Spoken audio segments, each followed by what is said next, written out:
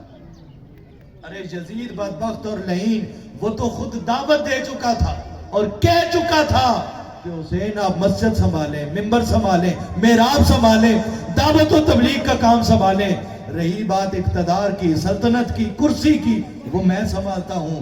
حسین ابن علی کی بے نیازی دیکھیں، آپ نے فرمایا یزید بدبخت سن، حسین کو تخت کی لالچ نہیں، حسین تو ٹھوکر مارے، اللہ نے کل کائنات کی سلطنت حسین کے قدموں میں رکھی ہوئی ہے، تخت کی حاجت نہیں۔